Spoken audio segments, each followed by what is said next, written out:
El servicio que Jaime le ha regalado es el más caro, le dije. Incluye los trámites de salud, traslados, urna de madera con placa para las cenizas, cofre de madera, ejecutivo, capilla de velación, servicio de cafetería en la funeraria, libro de firmas para que sus allegados plasmen sus sentimientos sobre usted, servicio de preparación de cuerpo, acompañamiento en el servicio religioso, 4 arreglos florales y un lindo obituario. También incluye autopsia. Lo de la autopsia me parece bien. Creo en la gente que me rodea, pero nunca se sabe. ¿Qué sé yo de Boomerang, por ejemplo? Podría ser algún día un traidor. Jefe, suplicó Boomerang, tomándose la cabeza con las dos manos.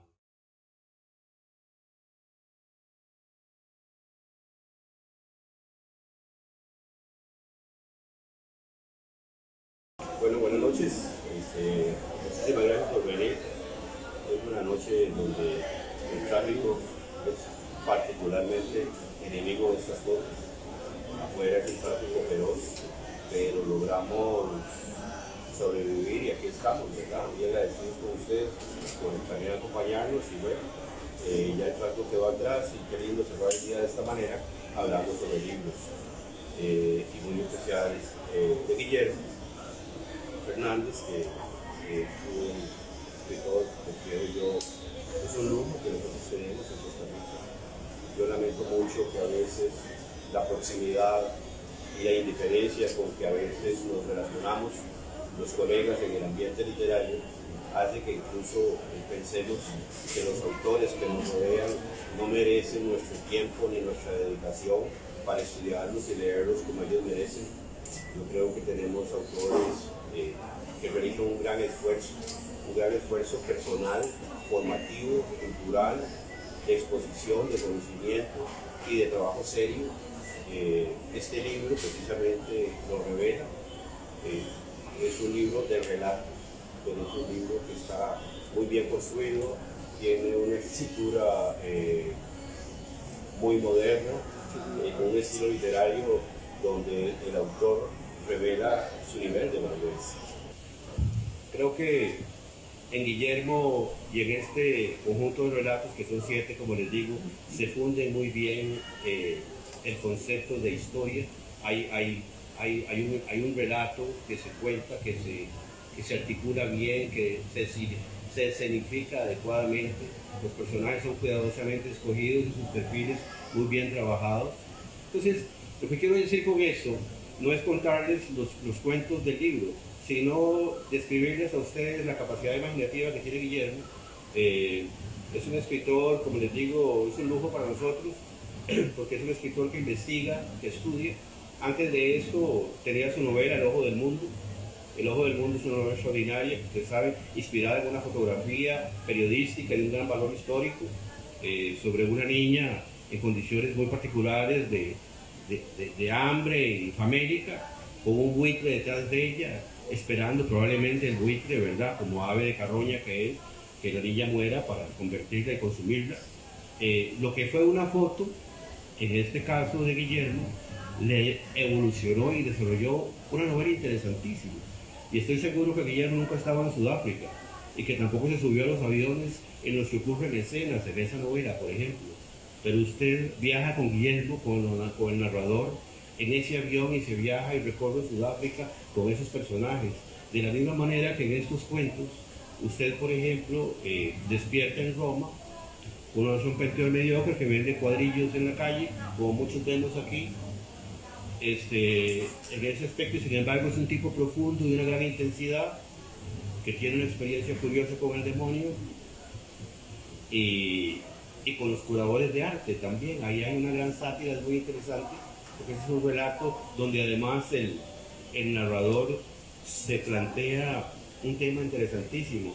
En el arte contemporáneo, imagínense el trabajo ese de la instalación de Otón Solís en la Plaza de la Cultura.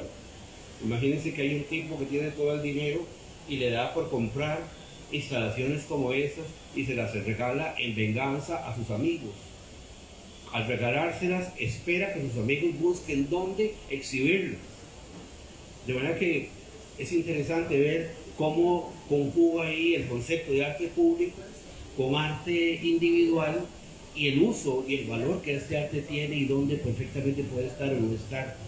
En ese sentido, como digo, tiene esa rica variedad, va desde ese ambiente romano hasta, por ejemplo, las estepas rusas, el invierno ruso, donde tenemos un relato maravilloso en el cual interviene Stalin, al tipo que nosotros cuando vemos nos provoca pánico mirarlo y cuando leemos sobre él aún más, y sin embargo en el relato es un tipo inseguro, preocupado, como este mismo otro pandillero, preocupado de su entorno, desconfiando de todo el mundo, con una vida compleja.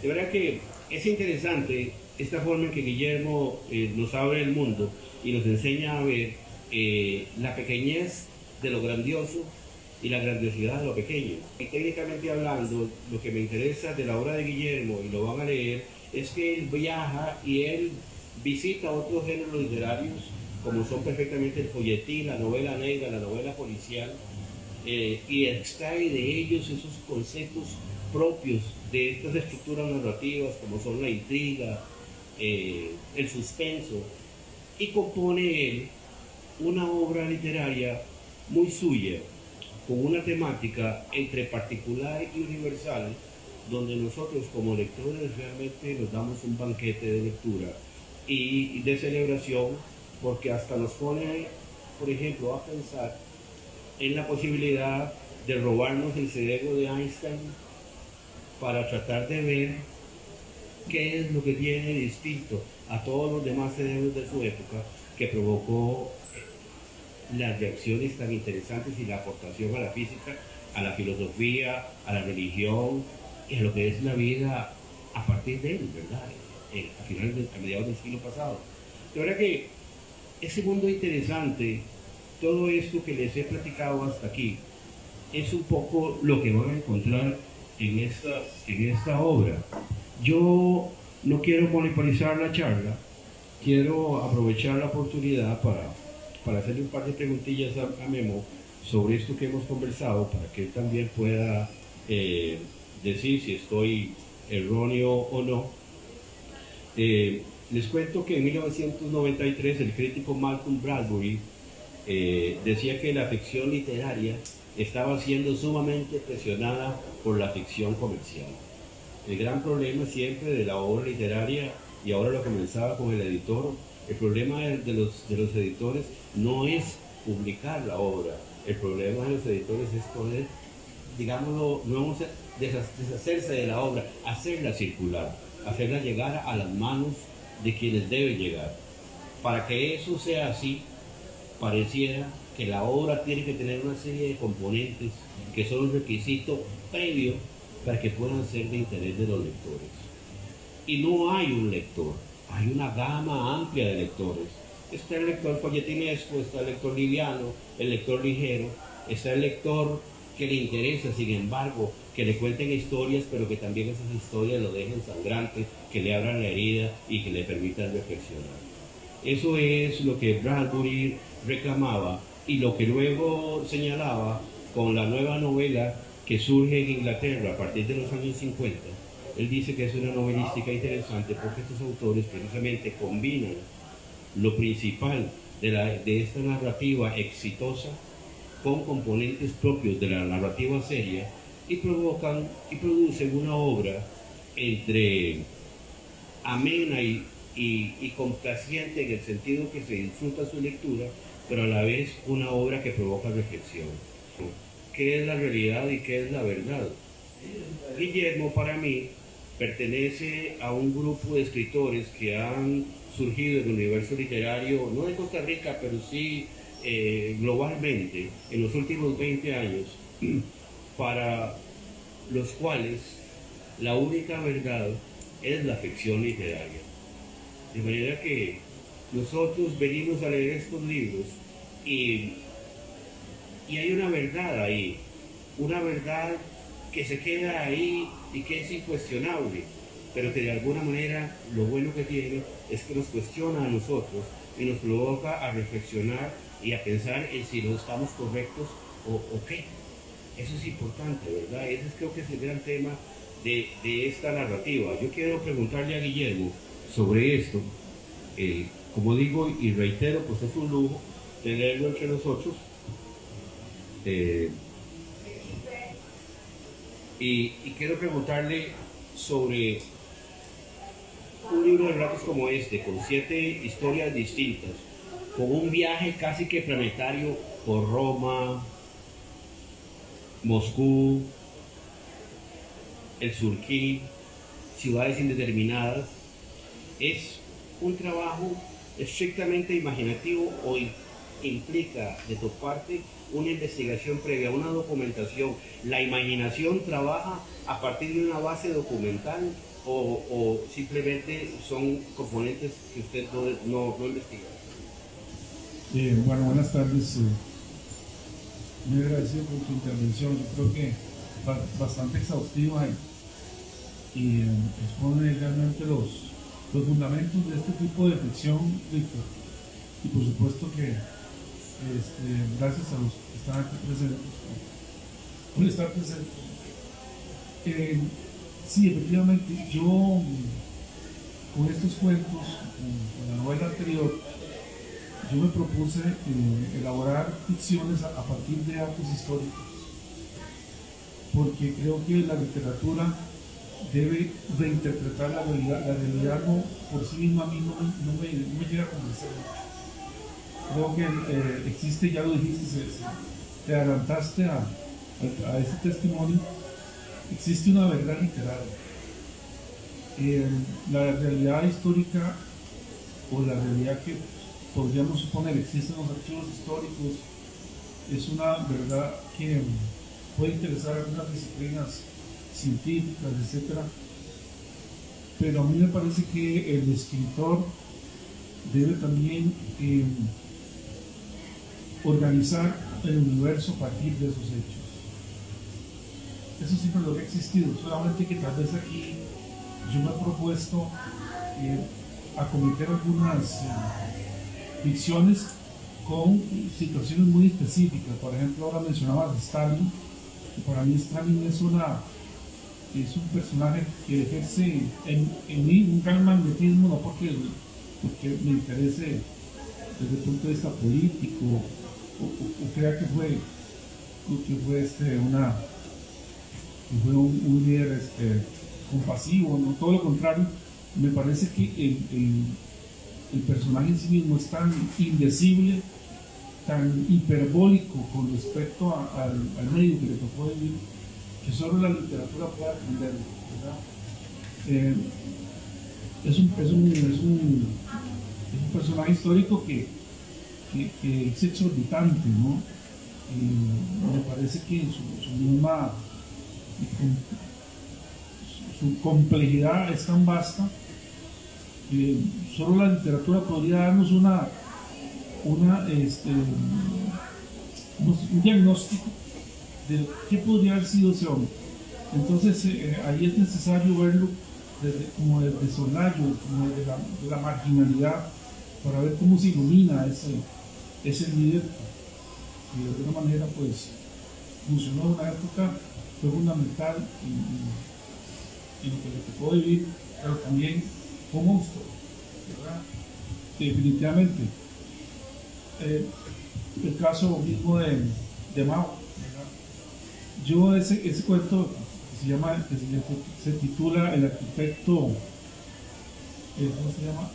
Y el hombre tanque, es un homenaje que yo le hago al hombre tanque.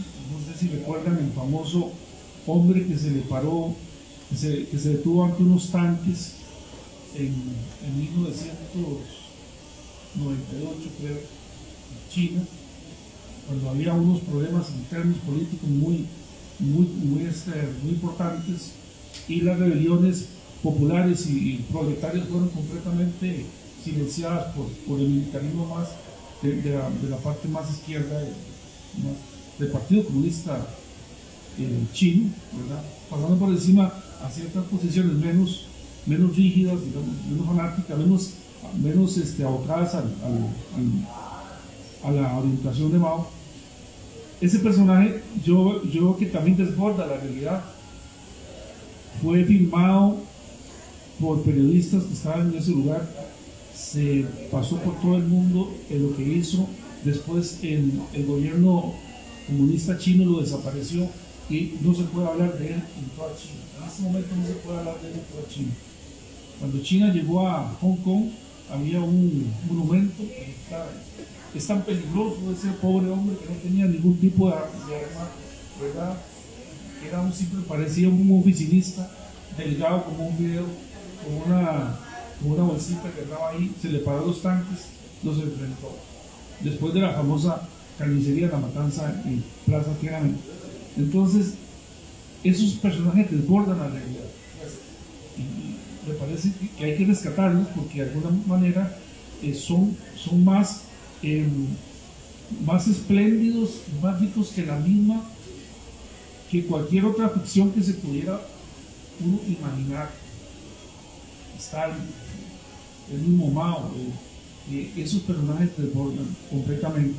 El hombre tanque, también me pongo a pensar en el arte moderno, en el arte que vende por 4 millones una cama con unas chingas de una mujer, que ahora no recuerdo el nombre, ¿verdad? Una cama ahí con unas chingas, y se presenta, digamos, como decir, en una ciudad de avanzada en el arte, donde se hicieron grandes creaciones artísticas y en lo mejor de las vías, una cama con unas chingas y un poco de, como decir, de vómitos, no sé.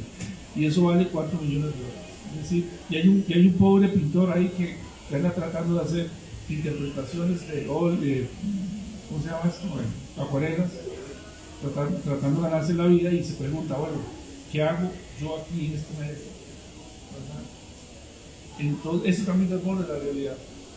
Yo me enfoco a las cosas que de alguna manera presentan un reto a la imaginación, no porque yo las invente, sino porque las da la misma realidad. Por ejemplo, Thomas Hardy, el médico patólogo, que se robó el cerebro de Albert Einstein para hacerle un análisis con el fin de determinar de dónde le venía la potencia genial de Albert Einstein, y lo pierde todo absolutamente. Se lo roba desde el hospital Princeton, lo llaman y le dicen que por favor lo devuelva el cerebro. Él trabajaba y tenía su familia cerca de ese hospital, donde también trabajaba Einstein en la universidad, daba clases, y de pronto el tipo tiene esa curiosidad más grande que cualquier otra responsabilidad que tenga su cargo. Y dice, no, aquí es investigando qué tenía este hombre en el cerebro. Lo investiga tanto que se da cuenta que incluso pesaba menos de lo que podía pesar un cerebro normal. Pero queda tan obsesionado que entonces yo invento una trama y una ficción donde el cerebro de alguna forma se posesiona a él, ¿verdad? Y él, eso es un invento, pero obviamente Thomas Hardy existió. Y le tomaron la última foto, tipo desgarbado, miserable. Un periodista lo busca, le toma la última foto y él enseña esos restos de cerebro que todavía estaban bajo su dominio. ¿Verdad? Entonces uno dice, esto también desborda la realidad. Yo creo que con los cuentos lo que a mí me interesa es plantear enigmas. Creo que la literatura es eso. Y por supuesto jamás servir nada cocinado, ¿verdad? Sino que sea el mismo lector que de alguna manera, como vos muy bien apuntaste, siga con la ficción, siga escribiendo en su imaginación el cuento, y que el cuento lo siga interrogando, porque si no lo interroga, quiere decir que no llegó a su objetivo, que era eso, plantearle un enigma. Víctor, eso sería una respuesta. Sí, en realidad, gracias Guillermo, creo que confirma lo que hemos venido conversando. Es una literatura que parte de instantes, el instante de una fotografía, una niña y un buitre. Es una fotografía, pero detrás de ella hay historia, hacia atrás y hacia adelante. El narrador, el escritor, se mete en esa escena, la desarma, la deconstruye y la vuelve a construir literalmente. En este sentido, con Guillermo volvemos de nuevo al tema de la realidad y la verdad. La realidad no es como la vemos, es como nos la presentan. Y de alguna manera también la realidad la deconstruimos y la reconstruimos nosotros desde adentro a raíz de nuestras propias visiones, de nuestras formaciones y deformaciones.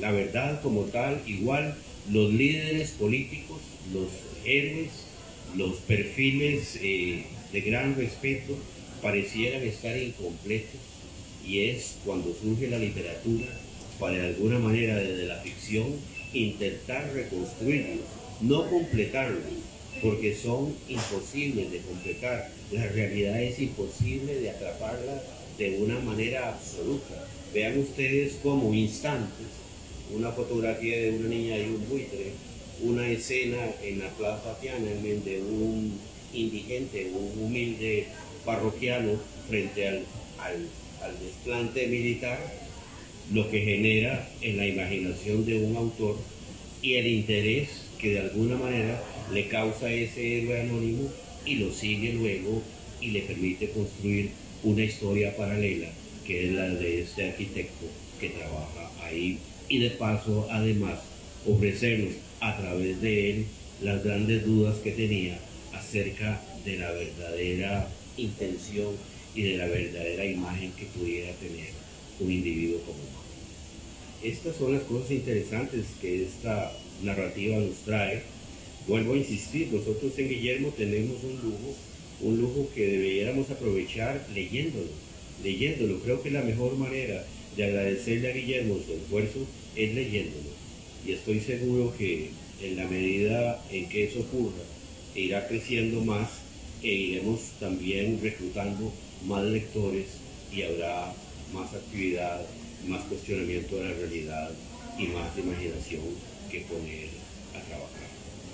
Este es un libro muy interesante porque desde el punto de vista estructural tiene narradores de todo tipo, tiene narradores testigos, tiene narradores protagonistas, tiene un narrador omnisciente, es decir, las diferentes perspectivas de vista de la historia desde adentro, desde un lado, de un costado, en fin, están aquí, pero además de eso hay una forma de contar, hay un lenguaje que a todos nos es afín.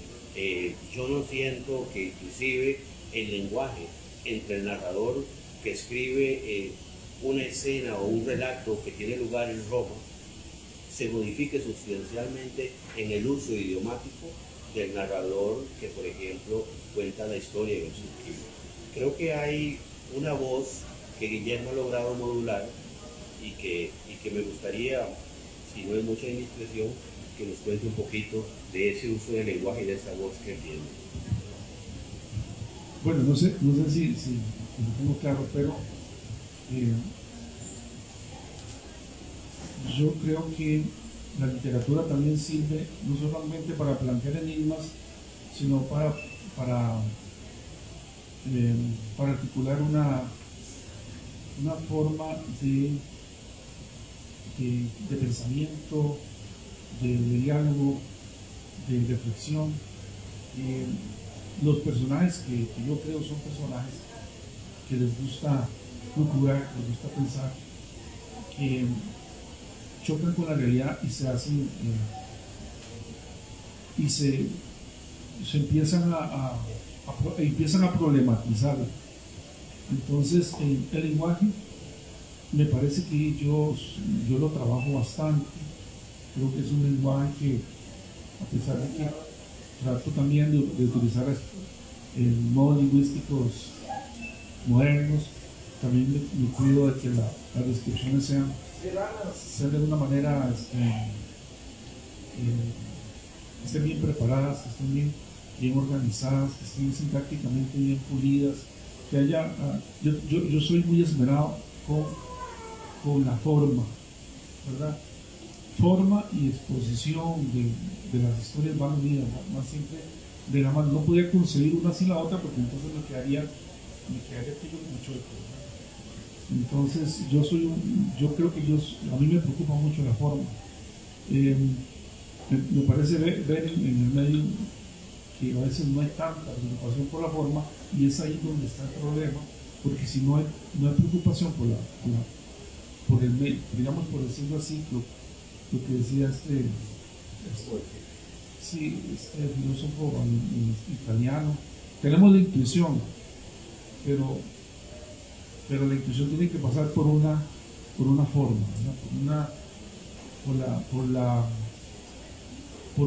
Debemos saber articularla, porque si nos quedamos en la intuición, no es suficiente. Podemos tener una gran idea, podemos tener, y uno puede ver, digamos, un relato que tiene una idea interesante, pero si no hay un conocimiento del lenguaje y